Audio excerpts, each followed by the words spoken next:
सबके पीछे तो फिर स्टोरी रहती है ना। कौन सी स्टोरी? मतलब ऐसे कोई भी जो रहते हैं, अभी शनि देव है तो उनके पीछे का स्टोरी है, तो फिर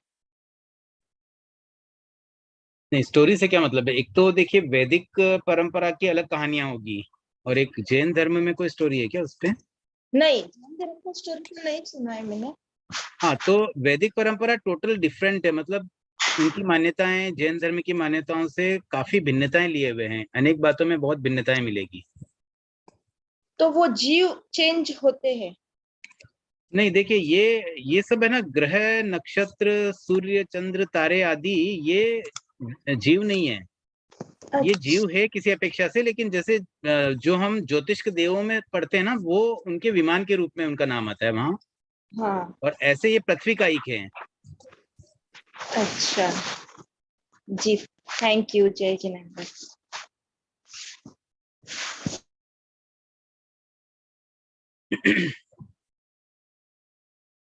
चलिए, और कोई जिज्ञासा नहीं है तो एक बार हम स्वाध्याय प्रारंभ करते हैं।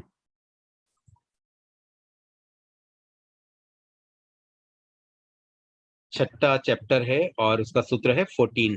लास्ट सेशन में केवल 13 सूत्र हुए थे, छठा लेसन हमने प्रारंभ तो कर दिया था, तो थोड़ा सा आज स्पीड अप रखने का प्रयास करेंगे। और इंद्रियार्थ पद, चैप्टर 6, सूत्र 14। इंद्रियों के अर्थ 6 हैं। अर्थ का मतलब विषय है। इंद्रियों से जो अर्थ हम ग्रहण करते हैं वो उनका विषय हो गया। तो जैसे श्रोतेंद्रियों से हम शब्द को ग्रहण करते हैं तो उसके लिए उसका विषय शब्द है।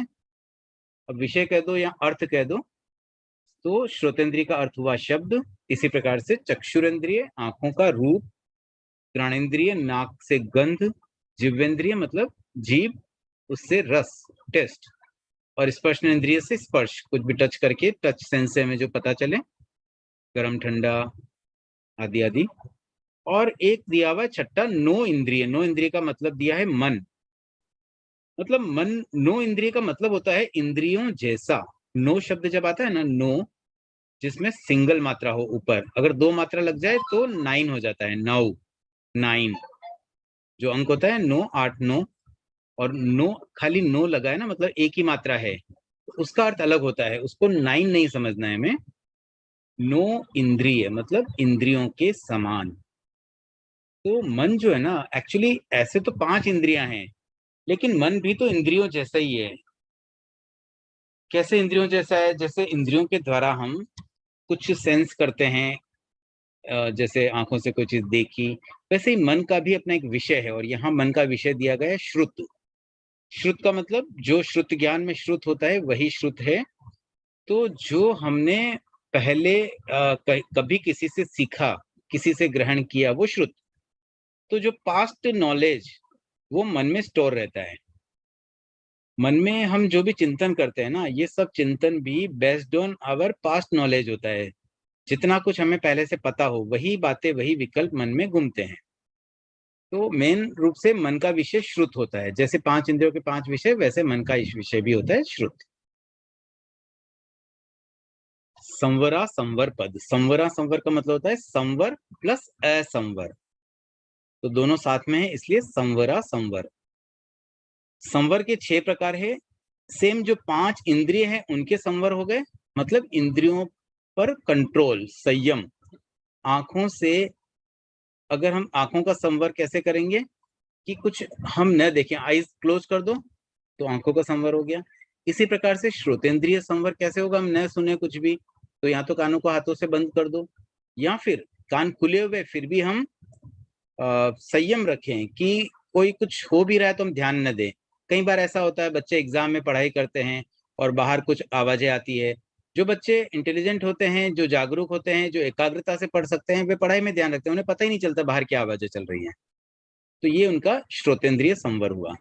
इसी प्रकार से घ्राणेन्द्रिय संवर, जिवेंद्रिय संवर और स्पर्शनेन्द्रिय संवर के द्वारा भी जो इंद्रियों के विषय उन्हें प्राप्त होते हैं, उसमें संयम रखना, मतलब एक तो उसमें ध्यान ही न देना, या फिर ये भी हो सकता है कि ध्यान चला भी जाए तो उससे अफेक्ट ना होना, उससे हम पर कोई असर न पड़े। और फिर अंतिम होता है नो इंद्रिय, यानी कि मन का संवर। तो मन का संवर कैसे होगा? ध्यान में भी कई बार हम जैसे बैठ जाते हैं, मन में विकल्पों पर अगर कंट्रोल हो जाए, हम कुछ सोचे नहीं, एक किसी जैसे श्वास को देखते रहें, कोई एक आलंबन ले लिया और उसी पर हम पूरा ध्यान एकाग्र कर दे और कोई बातें साथ में ना आए, तो वो एक संयम हो जाता है, संवर हो जाता है। तो इस प्रकार से ये 6 संवर जो है 5 इंद्रियों के और 1 मन के। उसके बाद असंवर के 6 प्रकार है, सेम बातें हैं। इन्हीं विषयों में, इन्हीं पर जब संयम नहीं रहता, असंयम होता है, तो वो असंवर कहलाता है। 7 असात पद। 7 का मतलब सुख। सुख साता पूछते हैं ना हम, सुख और साता, तो वही 7 साता सुख के लिए होता है। तो इन इंद्रियों के द्वारा भी कुछ सुख मिलता है। कभी कभी कानों से कुछ अगर मधुर जैसे म्यूजिक सुनते हैं तो बड़ा अच्छा लगता है, इट फील्स गुड। तो ये जो गुड फीलिंग है ना, वही सुख है। ये एक्चुअली तो भौतिक सुख है, पौद्गलिक सुख है, क्योंकि पुद्गलों के द्वारा प्राप्त हो रहा है। कानों में शब्द रूपी जो पुद्गल पड़े, वो पुद्गल हमें अच्छे लग रहे हैं, क्योंकि पुद्गल भी 2 तरह के होते हैं। उनमें जो वर्ण गंध रस स्पर्श है, उसके आधार पर कोई कलर ऐसे होते हैं जो आंखों को सुहाते हैं, कोई कलर ऐसे होते हैं जो आंखों पर चुभते हैं। इसी प्रकार से आवाज में भी होता है। किसी व्यक्ति की आवाज इतनी मधुर होती है कि सुनने का मन करता है, और किसी किसी की इतनी कर्कश होती है कि सुन नहीं पाते। बहुत देर तक अगर सुनना पड़े तो बड़ा दुख होने लग जाता है, असुख हो जाता है। तो इंद्रियों के विषयों से पौद्गलिक सुख जो मिलता है, उसी सुख को आधार बना करके सुख के 6 प्रकार बताए गए हैं। 5 इंद्रियों के 5 सुख और मन का 1 सुख। इसी प्रकार से असुख के भी 6 प्रकार हैं। श्रोतेंद्रिय, चक्षुरेंद्रिय, घ्राणेंद्रिय, जिह्वेंद्रिय, स्पर्शनेंद्रिय असुख एंड नो इंद्रिय असुख। प्रायश्चित के 6 प्रकार। आलोचना योग्य। कुछ ऐसे प्रायश्चित होते हैं जो आलोचना योग्य होते हैं। आलोचना का मतलब क्या होता है कि हमने उसे डिटेक्ट कर लिया, हमारी गलती, हमारी भूल, जो कुछ भी हमसे दोष लगा, हमने उसे पहचान लिया, डिटेक्ट किया, हम उसको एटलीस्ट जान पाए कि ये हमारा दोष था। और जानने के बाद हम मन में ये सोचें कि ये मुझसे गलत हो गया, मतलब इतना मन में आ जाना भी एक बड़ी बात है। और उसके बाद अगर हम गुरु से निवेदन कर दें, मतलब क्या होता है, अपनी गलतियां कई बार हम लाज के मारे या शर्म के मारे बोल नहीं पाते। गलती तो हमसे हो गई, लेकिन अब हम बोलेंगे तो हमारी इंसल्ट बनेगी, अच्छा नहीं लगेगा, वो एक डर रहता है। लेकिन गुरु के सामने तो कभी भी डर नहीं होना चाहिए। इस चीज में तो कभी नहीं डरना चाहिए कि हम अपनी गलतियों को छुपा दें, क्योंकि वहां अगर गलतियां प्रकट हो गई तो समझ लीजिए कि हमारा उद्धार है। हमारी आत्मा में जो भी गलतियां, जो भी मेल लगे हुए, वो साफ हो जाएंगे। मान लीजिए कोई बच्चा अपनी यूनिफॉर्म गंदी करके आए, तो वो मम्मी को आके नहीं बताएगा तो मम्मी साफ कैसे करेगी? वही बात हमारे गुरु के लिए भी है। हमारी आत्मा में जो हम गंदगियां लगा दी, हमने कोई भी कारण से लगी, हमारी जानकारी में हुआ, अनजाने में हुआ, तो गुरु को बता दिया तो गुरु उसे पवित्र कर देंगे, उसे साफ करने में हमारी हेल्प कर देंगे। तो कुछ ऐसी गलतियां होती है जो आलोचना योग्य होती है, उसका आलोचना कर लेना भी सफिशिएंट होता है। कुछ होती है प्रतिक्रमण योग्य। प्रतिक्रमण जैसे हम करते हैं सायकालीन प्रतिक्रमण, पाक्षिक प्रतिक्रमण, उसमें क्या होता है, हम अपने दोषों को एक एक को एलिब्रेट करते हैं अलग अलग कैटेगरी वाइज। जैसे हम 12 व्रत ले रखे हैं, तो प्रत्येक व्रत से संबंधित जो हमसे दोष लगा उसको एलिब्रेट करते हुए, उसमें जो गलतियां होगी उसके लिए हम मिच्छामि दुक्कड़म बोलते हैं, और अन्य व्यक्तियों से भी हम क्षमा याचना करते हैं। तो ये प्रतिक्रमण करने से भी कुछ दोष दूर हो जाते हैं। तो कुछ प्रायश्चित ऐसे होते हैं जो प्रतिक्रमण के योग्य होते हैं। तीसरा है तदुभय। तदुभय का मतलब दोनों, आलोचना भी प्रतिक्रमण भी, दोनों की जरूरत होती है। चौथा विवेक योग्य। विवेक का मतलब होता है एक मतलब सेल्फ अनुशासन कह सकते हैं कि भी हमने समझ लिया, उस चीज को जानना जरूरी, विवेक रखा तो कम से कम नेक्स्ट टाइम रिपीट नहीं होगा। तो ये भी एक विवेक होता है। अब कोई कभी कुछ ऐसी गलतियां भी होती है जिसमें हमसे हो रही है, बट थोड़ा सा जागरूक रहना, विवेक रखना, उससे भी वो सॉल्व हो जाता है। मतलब बहुत सिंपल चीजें होती है, तो विवेक से ही वो शुद्ध हो जाती है। प्रायश्चित एक प्रकार से वो प्रायश्चित का ही रूप हो जाता है, विवेक रखना भी। फिर एक होता है व्युत्सर्ग योग्य। व्युत्सर्ग भी एक प्रायश्चित का ही प्रकार है। कई बार जैसे प्रायश्चित के रूप में है ना, कायसर किया जाता है, लोगस का पाठ बोला जाता है। और साधुओं के लिए तो ये विशेष बात है। प्रतिदिन लगभग मैंने भी कई बार ऑब्जर्व किया है, जब सायंकालीन वंदना होती है तब या तो गुरु या फिर जैसे कोई बाई ये विहार वाले साधु साध्वी होते हैं तो उनके सिंगाड़ा में जो हेड होंगे उनके पास जाकर के वो निवेदन करते हैं कि आज मेरे से ये चीजें हुई, तो फिर उनको वो जो प्रायश्चित देते हैं ना वो विस्तर प्रायश्चित होता है कि भाई तुमको 4 बार लोगस बोलना है, 6 बार बोलना है, 10 बार बोलना है, 2 बार बोलना है, वट एवर बेस्ड ऑन जो गलतियां हुई, जो दोष लगे हैं।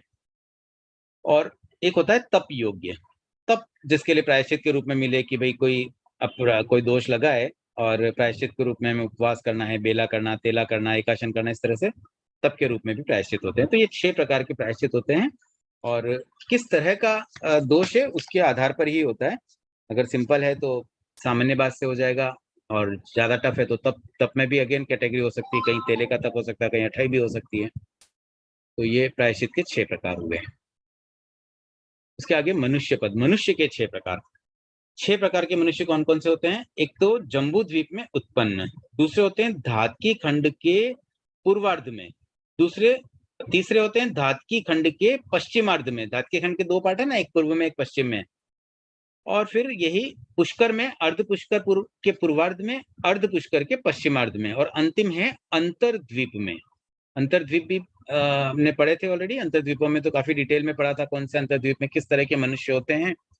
तो ये अंतरद्वीप भी तीनों जो द्वीप है, मतलब अढ़ाई द्वीप के, ऐसे तो उस एरिया में आते हैं लेकिन उस द्वीप का पार्ट नहीं है, इसलिए उनको अलग से काउंट किया गया है। तो ये 6 स्थानों में उत्पन्न होने वाले मनुष्यों के 6 प्रकार होगा। इसी प्रकार से एक और अपेक्षा से मनुष्यों के 6 प्रकार बताए गए हैं।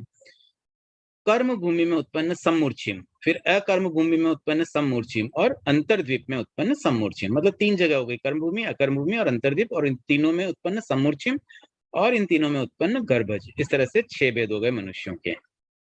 अगला सूत्र है रिद्धिमान पुरुष 6 प्रकार के होते हैं। रिद्धिमान जिसमें रिद्धि हो, रिद्धि का मतलब कुछ एक्स्ट्रा क्वालिटीज, कुछ ऐसी विशेषताएं। तो ये कैसी होती है रिद्धियां? अब अलग अलग प्रकार की रिद्धियां होती है, उस आधार पर 6 वर्गीकरण है। एक होते हैं अरहंत, तीर्थंकर, दूसरे चक्रवर्ती, चक्रवर्ती की अपनी रिद्धियां होती हैं, फिर बलदेव और वासुदेव, इनमें भी रिद्धियां होती है। 5वां बताया गया चारण। चारण एक विशेष प्रकार की रिद्धि संपन्न मुनियों को कहा जाता है, और सामान्यतया वो अपनी रिद्धि से, जैसे मान लीजिए जमीन से 4 इंच ऊपर चल लेते हैं, पानी के ऊपर भी चले जाते हैं, पानी के ऊपर चल पाते हैं, आकाश पे उड़ के जा सकते हैं, इस तरह की कुछ रिद्धियां होती हैं। तो ऐसे रिद्धि संपन्न मुनियों को भी चारण कहा जाता है। एक बात ये ध्यान रखें, हमेशा कभी भी कोई लब्धि, रिद्धि आदि का प्रयोग जो होता है ना, वो 6ठे गुणस्थान में ही होता है। 7वें गुणस्थान और उसके आगे कोई भी साधु किसी भी रिद्धि सिद्धि आदि का प्रयोग नहीं करते हैं, क्योंकि वो एक तरह का प्रमाद है। रिद्धि का प्रयोग करना भी प्रमाद है, इट्स नॉट गुड थिंग। ये नेगेटिव बात है कि कोई प्रमाद, मतलब प्रमादवश ही कोई रिद्धियों का उपयोग करे। अब तीर्थंकर तो 13वें गुण स्थान के बाद होते हैं, तो वो उनका प्रयोग नहीं करते, बट रिद्धियां होती है उनमें, बहुत पावर होते हैं, बहुत कुछ वो कर सकते हैं, बट करते नहीं है। तो चारण कैटेगरी में वो मुनि आते हैं जो रिद्धि संपन्न होते हैं।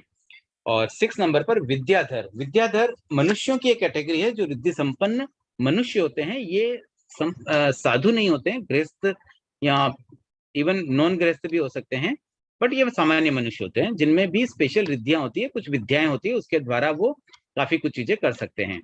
और इनका भी एक मतलब आगमों में आता है, रहने का स्थान भी एक फिक्स है कि वहां पर विद्याधर की श्रेणियां होती है, मतलब वहां रहते हैं पर्वतों पर। कुछ एक है जैसे 10,000 योजन ऊपर जाने पर वहां उनकी पूरा बना हुआ है, वहां पर वो निवास करते हैं। तो ऐसे ये कैटेगरी है मनुष्यों की। तो ये सारे रिद्धिमान पुरुष है, इनमें रिद्धियां होती हैं।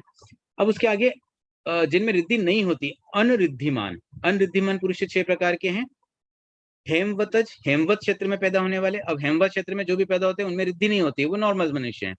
सिमिलरली हिरण्यवत में भी, हरिवर्ष और रम्यकवर्ष, ये 4 जो कर्म भूमियां यहाँ के, और उसके साथ में कुरुवर्षज। कुरुवर्षज में 2 आ जाते हैं, उत्तर कुरु और दक्षिण कुरु, जो महाविदेश क्षेत्र में आता है, और उसके बाद अंतरद्वीपज। तो ये 6 जगह पर जो मनुष्य पैदा होते हैं वो अनरिद्धिमान है, जिनमें रिद्धियां नहीं होती हैं। काल चक्र के 6 प्रकार। अवसर्पणी में 6 कौन कौन से होते हैं? सुषम सुषमा, सुषमा, सुषम दुष्मा, दुषम सुषमा, दुष्मा और दुषम दुष्मा। उसी प्रकार से उत्सर्पणी में सेम इसके अपोजिट क्रम में हो जाता है, पहले दुष्म दुष्मा आता है, फिर दुष्मा, दुष्म सुषमा, सुषम दुष्मा, सुषमा और सुषम सुषमा। उसके आगे सूत्र है जम्बूद्वीप में भरत ऐरवत क्षेत्र की अतीत उत्सर्पणी के सुषम सुषमा काल में मनुष्यों की ऊंचाई। अब देखिए सुषम सुषमा काल मतलब जो पहला आ रहा था उस समय 3 कोस की हाइट होती थी। एक कोस में 2000 धनुष होते हैं, तो उस अपेक्षा से 6000 धनुष हो जाते हैं। और ये छठा चैप्टर है, इसलिए 6 संख्या आ गई। तो यहाँ पर इसका उल्लेख आ गया कि सुषम सुषमा काल यानी कि पहले आरे, अवसर्पणी के प्रथम आरे में मनुष्यों की ऊंचाई 6000 धनुष्य की थी और उनकी उत्कृष्ट आयु 3 पल्योपम की थी।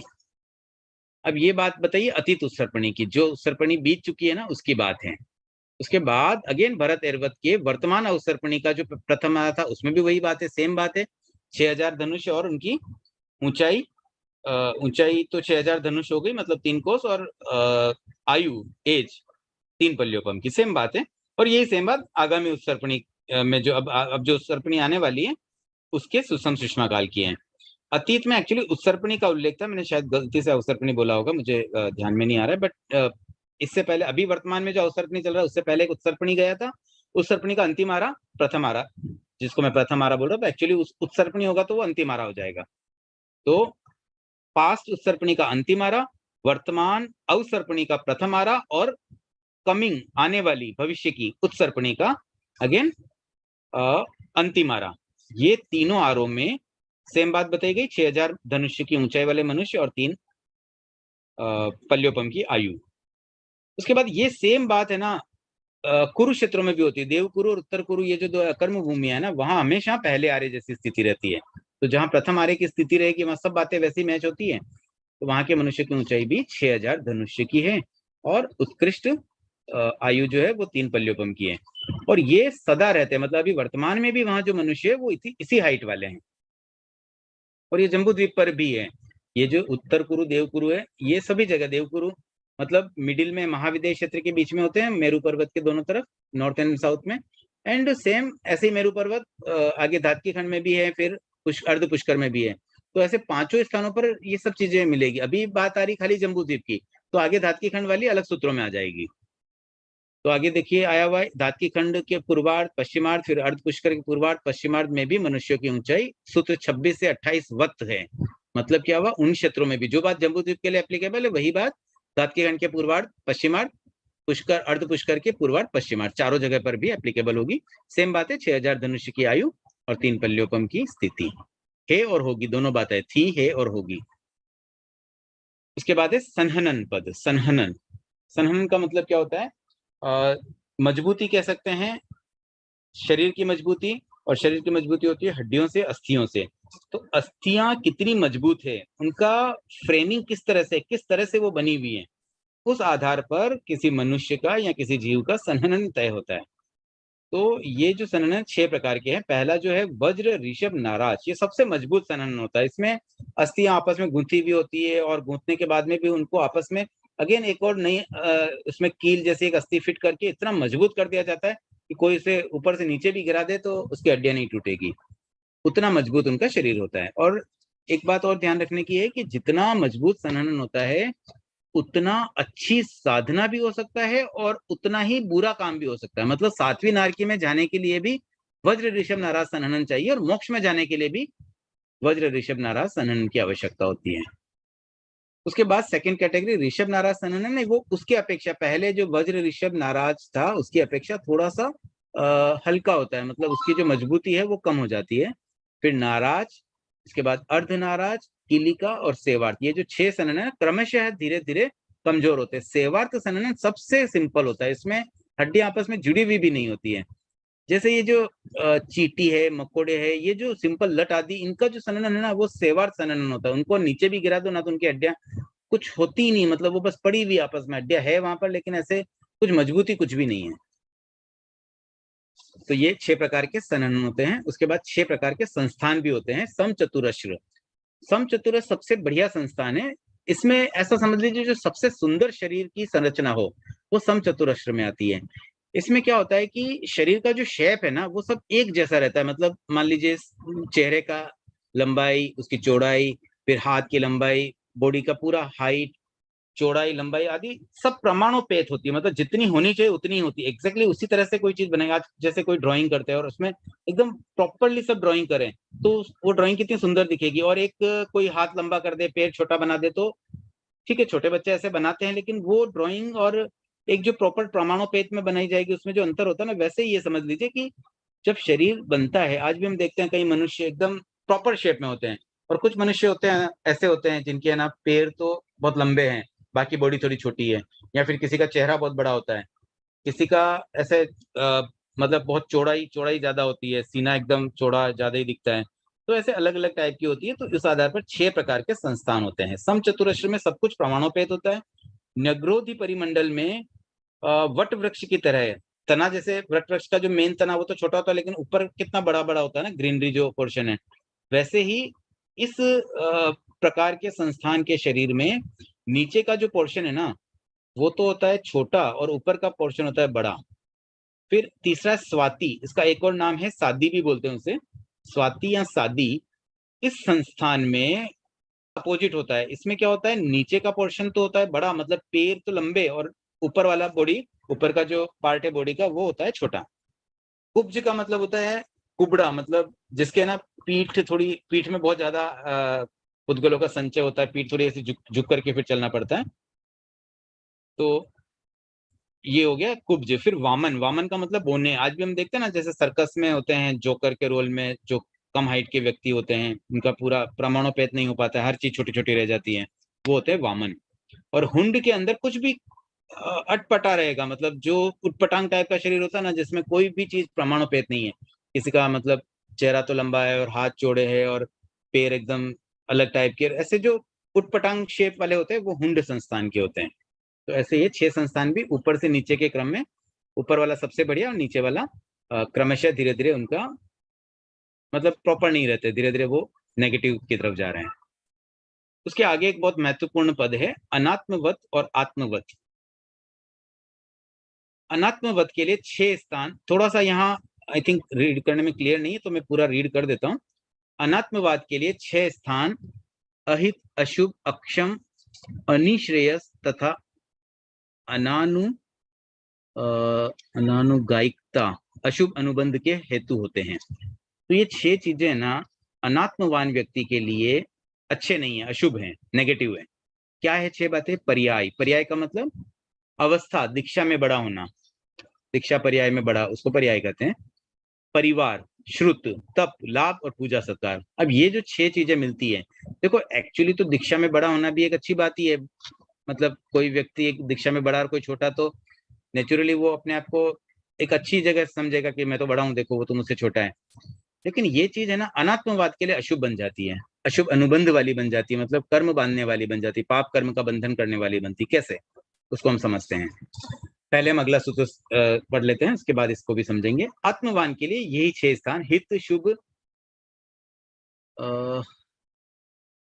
फिर क्षम, निश्रेयस तथा आनु आनुगामिकता के हेतु हैं। यही 6 बातें, पर्याय, परिवार, शुद्ध, तप, लाभ, पूजा, सत्कार। तो अब इसमें मेन बात ये बताई गई है कि यही 6 बातें एक व्यक्ति के लिए तो अशुभ बंधन करवा रही है और एक के लिए अच्छा कर रही है। तो क्या है अंतर? अनात्मवान व्यक्ति कौन? देखिए वैसे तो आत्मा है किसी में, मतलब वो आत्मवान ही हुआ। कोई भी जीव है, जीव तो आत्मा से युक्त है, तो वो आत्मवान ही हुआ। अनात्मवान तो अजीव को कहना चाहिए। लेकिन यहाँ इस अपेक्षा से कहा गया है, जो व्यक्ति अपनी आत्मा के प्रति जागरूक नहीं है तो उसे अनात्मवाद कहा जाएगा, अनात्मवान कहा जाएगा। भाई तुम अपनी जब आत्मा की तुम्हें परवाह ही नहीं है तो तुम अनात्मवान ही हुए ना।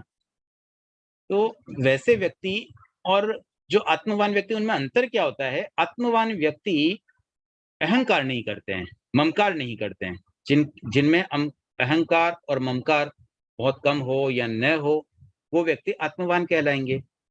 अब अनात्मवान व्यक्ति में क्या हुआ, उसमें जो इसमें ईगो होता है। तो अब ईगो युक्त व्यक्ति अगर कोई दीक्षा में बड़ा है तो वो बड़प्पन उसको कर्म बनने में हेल्प करेगा। उसको ईगो आएगा, देखो मैं बड़ा हूं, मैं देखो तुमसे बड़ा हूं, मैं तुमसे बड़ा हूं, मैं तुमसे बड़ा हूं, ये बात बार बार मन में आएगी।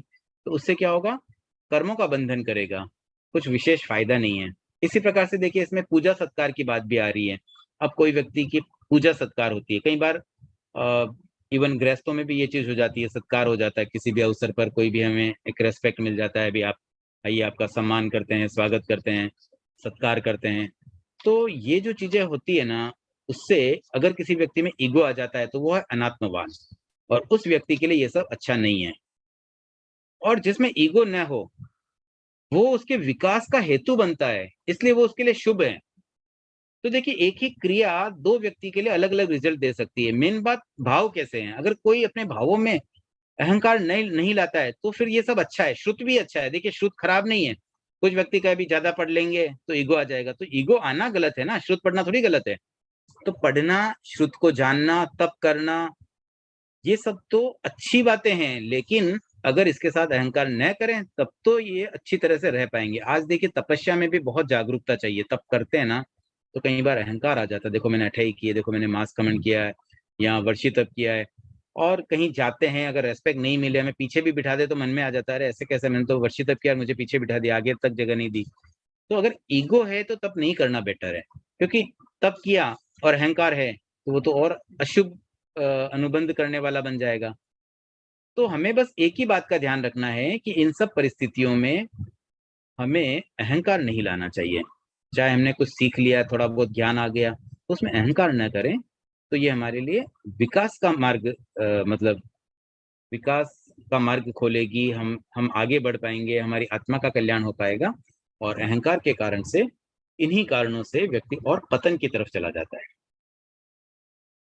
वैसे ये बात साधुओं के लिए कही गई है, बट गृहस्थों में भी बहुत एप्लीकेबल है। इस सूत्र पर भी बहुत चिंतन हमें करना चाहिए।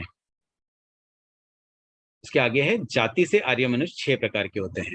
समय वैसे होने वाला है, 2-4 मिनट कर लेते थोड़े से और सूत्र।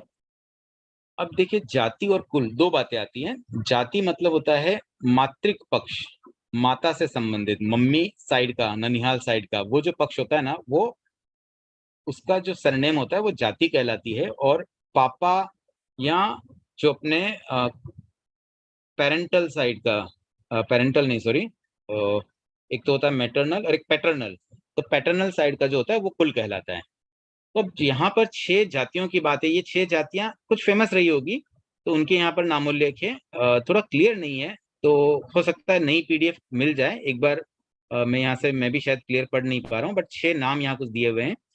तो ये इब्य जाति के मनुष्यों की है। और जाति शब्द क्यों आया, आप देखिए, कोई व्यक्ति अब मम्मी के वहां से तो जाति मिल ही जाएगी, कुल भी मिल जाएगा पापा की तरफ से, तो वो तो फिर हर व्यक्ति के साथ जाति और कुल दोनों। तो फिर ये 6 जातियां अलग से क्यों बताई और 6 कुल ही क्यों बताए। तो क्या उन्हीं जातियों में, क्या उनमें सब खाली लेडीज ही होती है, उसमें सब जेंट्स ही होते हैं। ये तो भाई बहन भी तो होते हैं ना, तो एक ही परिवार में जाति और कुल दोनों भी तो हो सकती है। तो यहाँ एक अपेक्षा इस तरह से भी समझी जा सकती है कि पास्ट टाइम में कुछ ऐसे होती थी जहां पर मतलब स्वामित्व माता के हाथ में रहता था, मतलब लेडीज के हाथ में रहता था। आगे भी उनकी मतलब जो गद्दी संभालने के लिए उनकी बेटी संभालती थी, फिर बेटी, उनकी बेटी, उनकी बेटी, मतलब लेडीज के हाथ में पूरा रहता था। तो वैसे जो परिवार होते थे वो जातियां कहलाती थी। और जहां पिता वाली परंपरा चलती थी वो कुल। अब आजकल ज्यादातर कुल वाली परंपरा ही चलती है, माता वाली कम हो गई है। और ये जैसे देवी का रूप भी समझ लीजिए मातृक वाली बात ही हो गई है। तो जहां लेडीज हाईलाइट होगी वहां पर जाति की बात होगी, जहां पर जेंट्स हाईलाइट है वो कुल की बात है। तो ऐसे 6 जातियां जो फेमस है उनका यहाँ नामोल्लेख है, और 6 कुलों का भी यहाँ नामोल्लेख है। उग्र, भोज, राजन्य, इक्ष्वाकु, ज्ञात और कौरव। उसके बाद एक सूत्र और कर लेते हैं, समय ऑलमोस्ट हो गया। एक सूत्र और करते हैं, लोक स्थिति पर। लोक स्थिति, लोक में क्या चीज कैसे सिचुएटेड है। तो सबसे पहले तो आकाश कहाँ पर है। आकाश पर क्या है, आकाश पर वायु प्रतिष्ठित है। और उस वायु पर क्या है, उदधि मतलब समुद्र। समुद्र कहाँ है, वायु पर टिका हुआ है। और उस समुद्र पर कौन टिका है, पृथ्वी टिकी है। और पृथ्वी पर कौन टिका है, त्रस स्थावर जीव, वो सब पृथ्वी पर है। और उन जीवों पर अजीव टिके हुए हैं। और जीव कर्मों पर प्रतिष्ठित है, संसारी जीव तो कर्मों पर ही प्रतिष्ठित है। तो इस प्रकार से ये लोक स्थिति 6 रूपों में दी गई है। इससे पहले हमने 3, 4, 5वें चैप्टर में भी कहीं कहीं ये बात आई थी। एक बार अब 36 सूत्र पर ही करते हैं कंट्रोल। 37 से कल करने का भाव रहेगा। जिज्ञासाएं आमंत्रित है।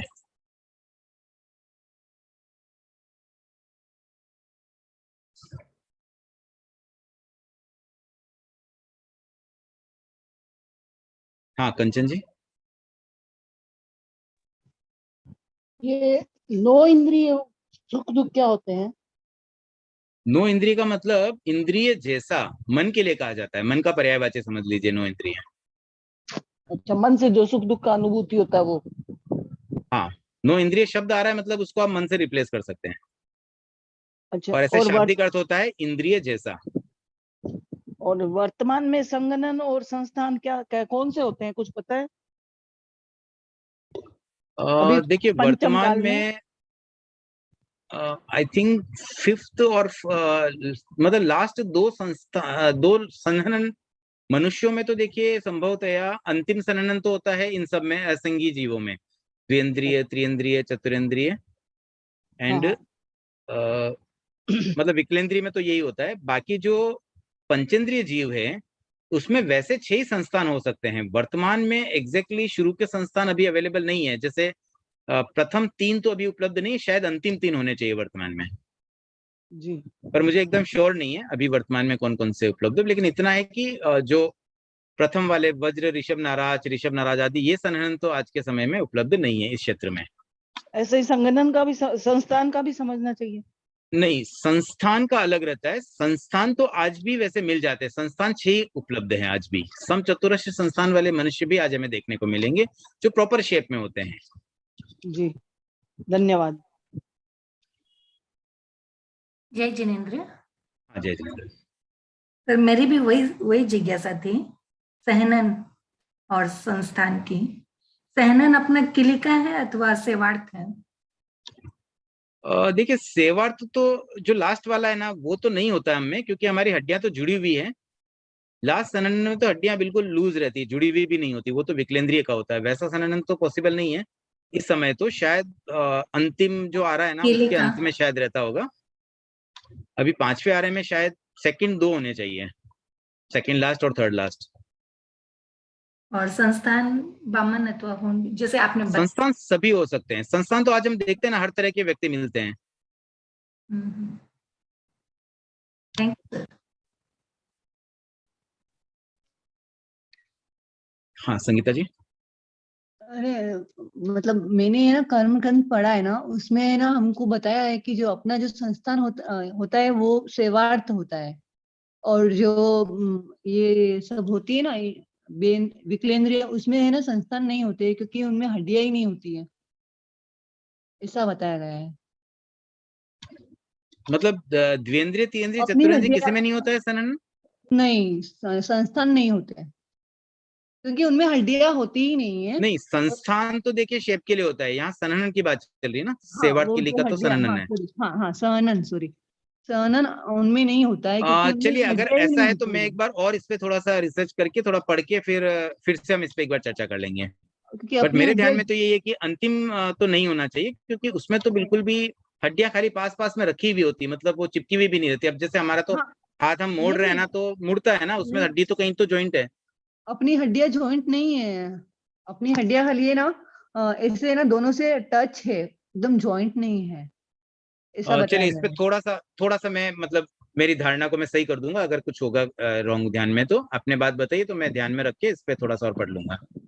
हाँ नहीं, जय जिनेन्द्र साहब, जैसे हम गमा में पढ़ते हैं द्विन्द्रिय का सहनन तो सेवार्थ पढ़ते हैं ना।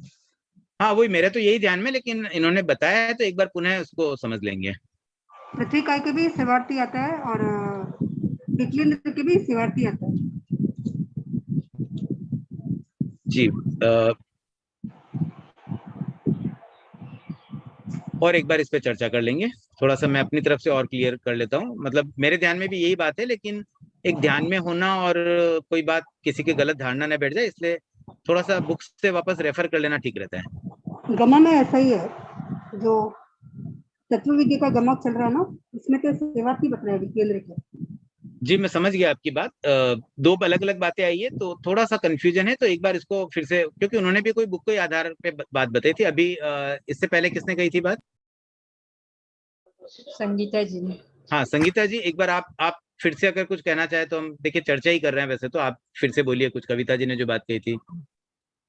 अरे हमारे यहाँ मतलब मैं जहाँ रहती हूँ ना, वहाँ मंदिर वाले महाराज साहब है, उन्होंने अपने मतलब कर्म ग्रंथ में जो पढ़ती थी तो उन्होंने उसमें ऐसा लिखा हुआ है, उन्होंने ऐसा बताया कि अपनी हड्डियां जो है ना एक दूसरे से खाली टच रहती है, जॉइंट नहीं रहती है। ठीक है, इसे तो मैं आपका बेसिस है ना श्वेतांबर परंपरा की जो कर्म ग्रंथ पुस्तक है वो है, तो मैं हाँ उसको भी एक बार रेफर कर लूंगा और फिर दोनों हाँ पुस्तकों को रेफर करके फिर हम कुछ फाइनल कंक्लूजन पे आते हैं। वैसे एक बात ध्यान रखिए, अलग अलग ग्रंथों में अलग अलग बातें भी मिल सकती है, और अंतिम सत्य तो केवली गम्य रखते हुए भी हम कुछ एक रिसर्च करते रहेंगे, समझते रहेंगे किसकी मान्यता क्या है, किन आचार्यों ने क्या बात रखी है, ऐसे कई बातों में अलग अलग बातें मिलेगी।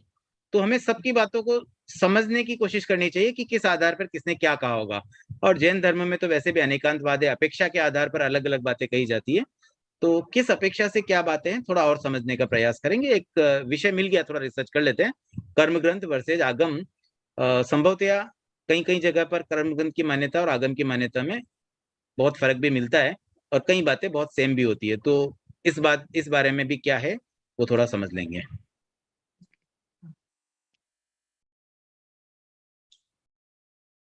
तो चलिए आज के लिए इतना ही रखते हैं।